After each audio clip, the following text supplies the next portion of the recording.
You don't really need a compression pedal on your pedal board. And here's why. If you're a guitar player and you've been around the tube for a while, you will have seen multiple videos talking about compression, this compressor, that compressor, glass compression, tube compression, optical compression, and all this great compression. And the question has always been, do I really need this on my pedal board?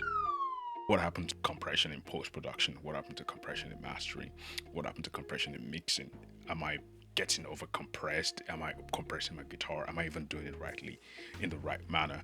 What is a threshold? What is release time? What is attack time? What are all these things? You have all these questions and you don't know how to apply. And you're just looking for the next big thing and next big pedal to make your guitar tone sounds good. And the easiest option that most people will run to is a compression pedal when you actually really don't need one.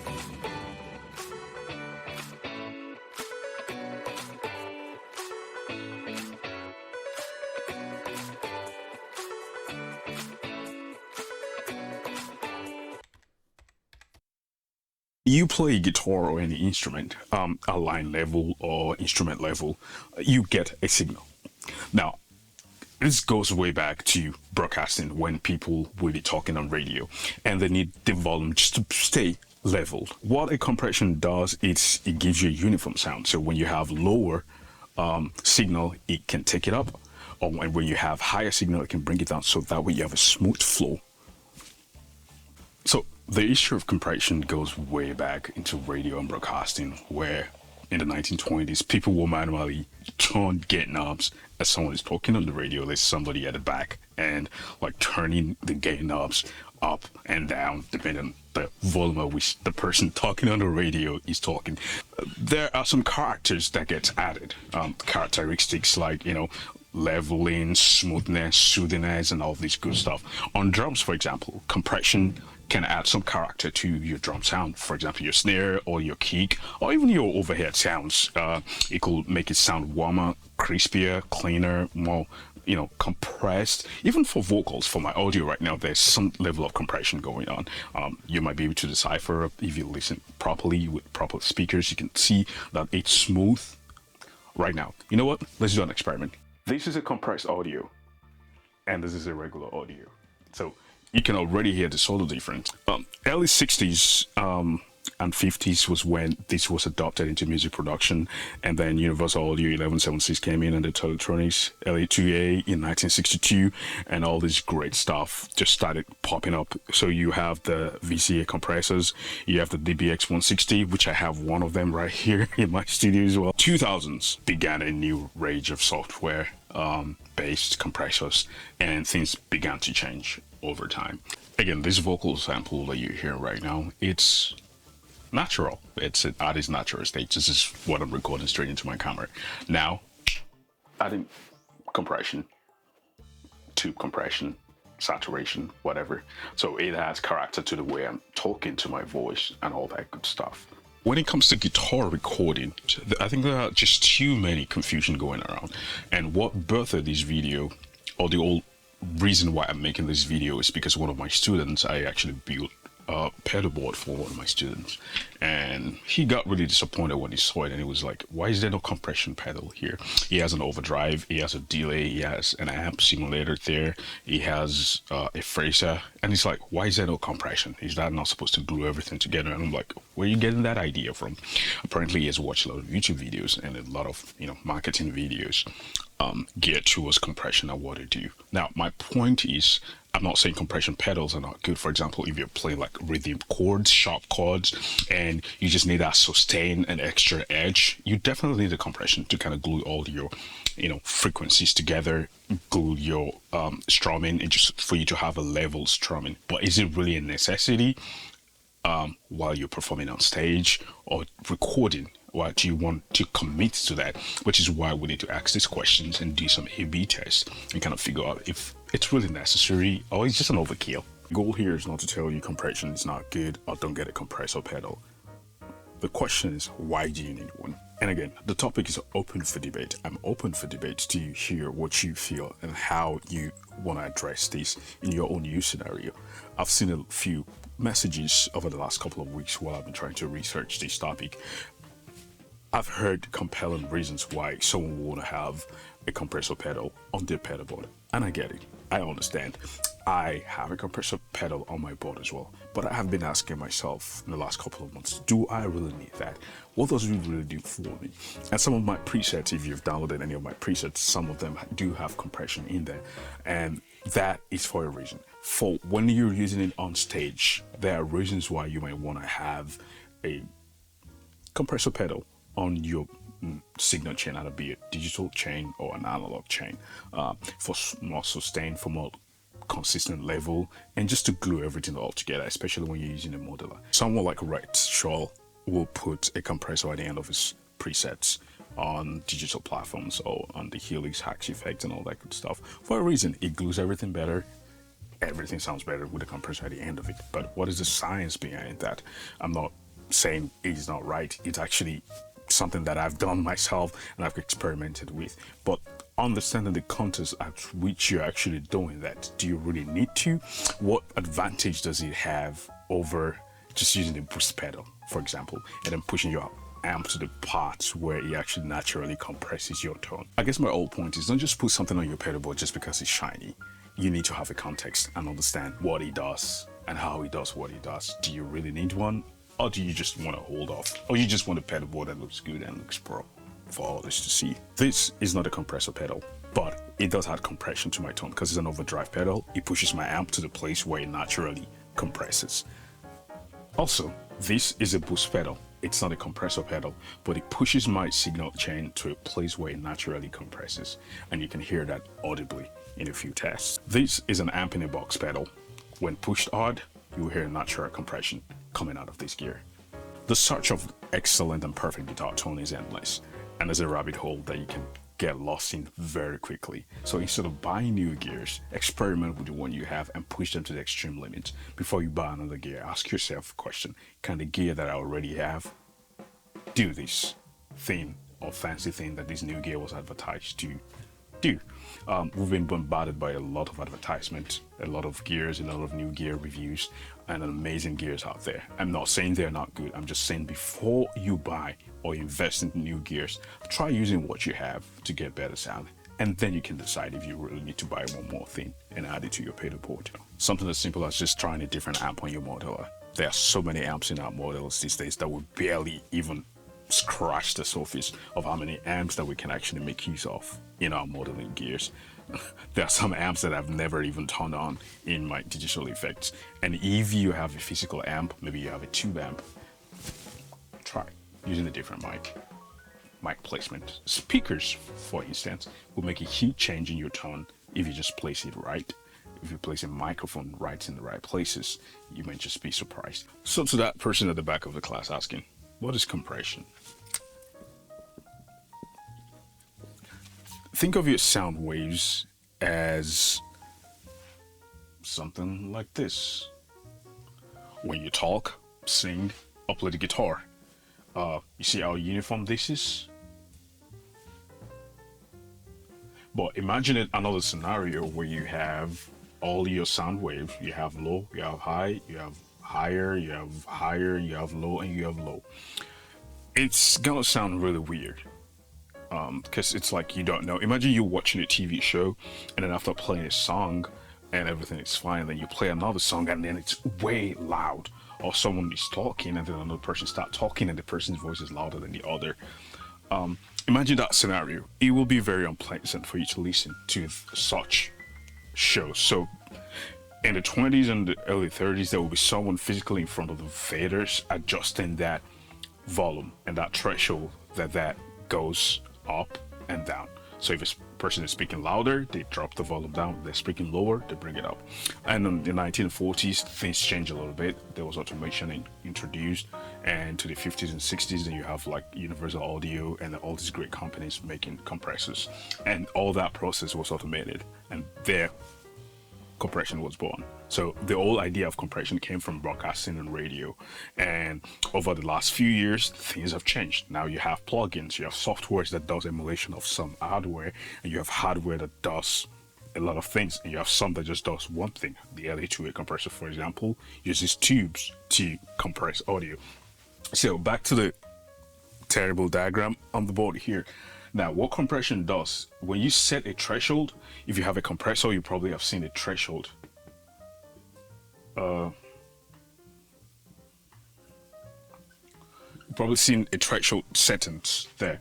So if you set a threshold here, what compression does, it brings this part up, and where you have a louder volume, it brings it back to that level that you set. So now it brings this up, it brings this up, bring this up. Now you have an even volume all over. So it's going to bring up your lower one and bring down your higher one. Now, how it does that depends on how you set it. So you're going to see attack and release. So how fast it takes these steps to do that, and how far it releases that sound. And then you're going to see makeup gain. So sometimes it over compresses and it gets too low, and you can boost that and say, oh, you know what, if you cut the volume low in post, I want it to be still at certain level or a certain volume. So you can boost that up, say I want, -5 decibels more in post. So you can now make up that gain that you've lost because of compression. So I don't want you to overthink the whole topic of compression. It's just as simple as that. That's what's happening. Now, there are different flavors to this, just like rice. There's flavored fried rice, there's, coconut rice, there's all sorts of rice. It does the same thing. It fills your belly up. You pay for it or you make it. It's still rice, but you have different flavor and different ways or multiple ways that you can make that rice work. Is it simple enough for you guys? Thank you for coming to class. Remember when I mentioned something about tubes? You know what else has tubes? Your guitar amplifier. Your sexy amplifier. They also have tubes in them. And what do tubes do? They amplify. And they also have the power to compress. So when you hit your amp too hard with an overdrive, let's say the OCD, for example, when you hit that amp hard, the tubes and the resistors and the transistors and all that good stuff inside your amp have that ability to also compress. The only difference here is it's more natural and you don't have control over how it does that. The tubes do this themselves. The transistors and all that good stuff, the preamp and all that, they all cooperate together or work together to achieve some sort of compressed tone. That's why when you have your overdriven pedal driving the front of the amp, you will hear that, everything's just kind of smoother and great. And that's why sometimes some amps will sound better at higher gain. There's a level of compression going on under the hood. I don't want to go into all the semantics and all that stuff because I'm not an amp builder, but I'm just trying to explain to you what the process of compression is and how it can be achieved even when you're not even looking for it. Does this happen with modelers? Yes, because modelers are actually direct replica of what a tube amp does. So it's not just replicating the sound, it's also replicating the characteristics of what that tube amp does, which is the difference between captures and, topic for another day. I'm going to compare captures to modelers, which is kind of a little bit more controversial and will need a lot of talk. So if you want that, let me know in the comment section. With that being said, compression can happen naturally depending on the type of gears that you're using, or you can just use a pedal to create that compression. Now, how that is being done is different. It could be tube based, it could be analog, it could be a digital setup, it could be a FET type compressor, it could be all sort of compressions, but they all do the same things but in different ways. Remember my rice analogy from earlier? Yeah. And also there's the topic of where should your compression happen? Should it happen in front or behind? Most guitar players will put their compression before their overdrive or after their overdrive. There's actually no rule to this thing. I've seen people put their compression at the end of the chain, especially people with digital models. They would rather have the compression happening at the end of the signal chain. I usually, for once, have it before my amp. So I'm sending in a level signal into my amp because I'm using a digital amp. So I'm already compressing before I get into my HX stomp. Others, I've seen others have it after their digital modelers, just like we have it here. Some have it before their overdrive, compression going into overdrive, and some would rather have the overdrive here and then compress that signal, which is something that tells you compression can be used in any way. The application is unlimited, is limitless. So it's not just something that a company can just make and say, this is how you have to use our compressor. You can as well break all the rules and just put your compressor anywhere you want. The goal here is good tone and good feel. But I'm just trying to prove to you that on your pedal board, you necessarily do not need a pedal that does compression for you. In part 2 of this series, I'll be going over more details on the hardware configuration of some of these compression pedals, how they are wired, what resistor is in which, what transistor is in which, what type of tube is in each. Does it make any difference? I'm going to be going through all that details in the part 2, so watch out for that part. So the whole idea of this video is not just to express how I feel about having compressor pedals on your pedal board. It's just to get other people's opinion as well and start a discourse to really see, are we just gear hunting and just getting gears just because someone said you need to get this gear, or this actually makes sense on your pedal board. I'm not gonna bring the tone wood topic into this, but scientifically speaking, what really works, what makes sense, what is really making a huge impact in your signal chain, what are the things that you need to get rid of and focus on? Is it your other things that actually does real things on your pedal board, or just superstitious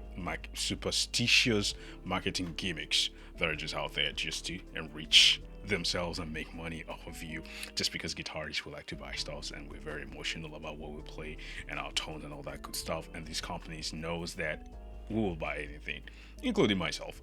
I'm saying we, I'm not saying you guys, but we will all buy anything. We're that people, you know. So I reached out to someone I've been following for a while on Instagram. Nick Rice is an amazing guitar player. He's a worship player. He has a podcast. And, I just picked his brain. I'm like, hey, I'm a gearhead and I spend more time mixing audio than I play guitar these days.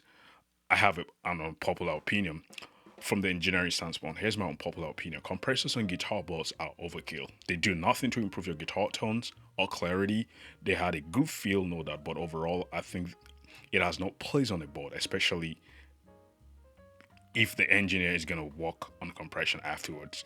And I did a lot of research and I see I see that some great records in the past have no compressor on their pedal board. These amazing songs that were recorded in the 80s and 70s, they do not use a compressor pedal on their board, but compression was added maybe in post-production. Matter of fact, when they get to the studio and they have compression pedals, they have to turn it off so the engineer can record. I've played sessions where I set up all my gears and the first thing the engineer asks me is, do you have a compressor there or a noise gate? And my answer will be yes. Like, turn them off. And I will have to turn them off. And they will still get a DI out and still get my process audio and of course still get a DI out. And Bob, being an amazing person that he is, he responded and said, I don't think it's an unpopular opinion. Pretty much everybody I talk to outside of the worship music world hardly know anything about compressors and what they do and how to use them. I personally love mine on my board. I barely have it being used, but I personally love mine on my board and I barely have it being used, but I still just like a little balanced lift if I get for how I set it. So it gets some balance, and I found in most live environments, nobody compress super well, and it gives me peace of mind. At least I'm making myself sound good. Who knows what's happening in front of house, right? But I'm with you when people don't know how to use the comp and they use it like it's a brand new toy. For them, they have never seen and they just want to show off. So the point is that a lot of people are actually using compressor pedal without the proper knowledge of how to use it. Again, that's the point Bob is trying to make here. I said how I set mine helped me get some very smooth and fun textures from the drives. that when my compression isn't on, I don't hear what I like about my tone, which means he's actually does something in his own signal chain. And this is from a worship guitar player perspective. And, you know, I don't hear what I like about my tone, but again, my compressor is set super low. So he has a solid setup, much like pretty much all my overdrive pedals too. I like to stack stuff. So he has multiple overdrive pedal and all set, in a very subtle manner, and the compressor pedal is also set in that manner as well. So this is actually some bread here, and I get what point he's trying to make. You have to know how to use a compressor pedal for you to get the best out of it. And I think a lot of people, and I feel you guys will agree with me, a lot of people actually have compression pedals on their boards without really understanding what he does and just buy into the hype and just, yeah, when you have an overdrive pedal, you need a compression as well. So just get it LA2A, pay $300 and just dump that on your board. But that's not that's not the purpose here. And second person that I asked, his name is Andrew Kumar. I've been following this guy for a while now. He's an amazing guitar player as well. And he said, "Yeah, dude, I'm not a big compressor fan myself. I think he definitely adds a nice feel, but I'd rather play pretty much dry if I'm recording, unless I'm playing for something that is like overdriven, and then let the engineer add compression, delay, and whatever it needs to do after." So he's just saying like he's not ready to commit and put that much effect when he's recording. And again, this is in the recording stance. From a recording standpoint, you don't really need too hard compression, except if you need it for feel. I mean, of course, you shouldn't be recording without having a DI. That is not negotiable in this time and age. When you're recording, you definitely need a DI signal. It's a no-brainer at this point. You definitely need a reamp box, so you have two signals going into your amp and whatever processing you're doing, and you also need one dry for the engineer. If you're a session player, you should know that by now.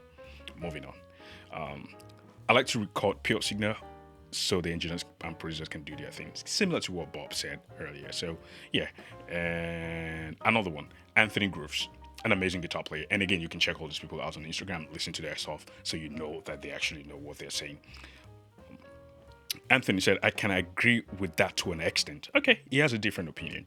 I can definitely get without ever using a compressor technically by adding drive or gain, inducing more compression into my signal anyways, right? That's what I explained earlier about having, your signal chain hitting the front of your amp really hard and forcing that amp to compress your tone naturally. There's a need for a lot of compression in some genres, but for funk pop style music, I don't see how they can get by without over compressed clean sound they get, unless they're adding all the compression at the desk from the engineer side. So it's saying like if you're playing like funk and heavy stuff, you might need some compression to level that up. And I think I mentioned that earlier. When you're playing like chords and you're doing your Corey Wong thing, you definitely need a compressor just to keep everything all leveled in and all perfect. But you want to make it as subtle as possible.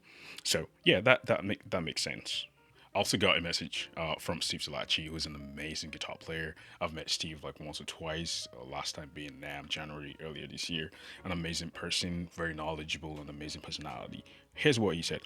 I would say it only really helps in a super clean amp like a twin reverb to help control this transient with such headroom and for that particular country sound.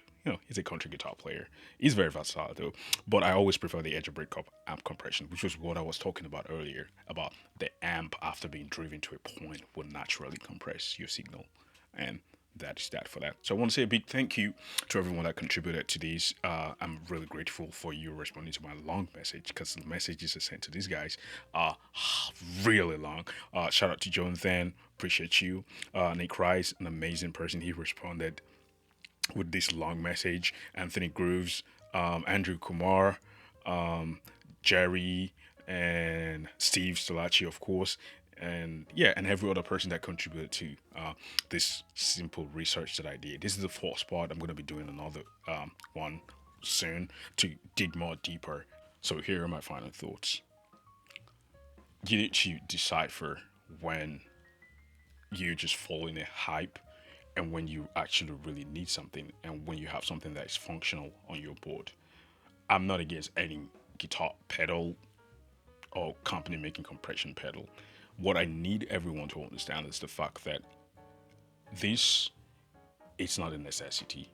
It's not really needed, either in the live settings or in the recording settings. Less in the recording settings, but in some live scenarios, I can understand. If you're playing rhythm guitar or you're playing a lot of funky chords and all that movement, maybe you might need one, but you can still get by without it.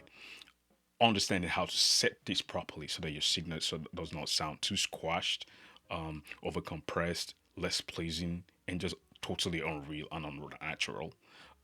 That is very important to pay attention to. So here are the four steps that I want you to take. Record yourself without your compression. Record yourself with compressor. Record yourself into your amp, pushing your amp to the limit.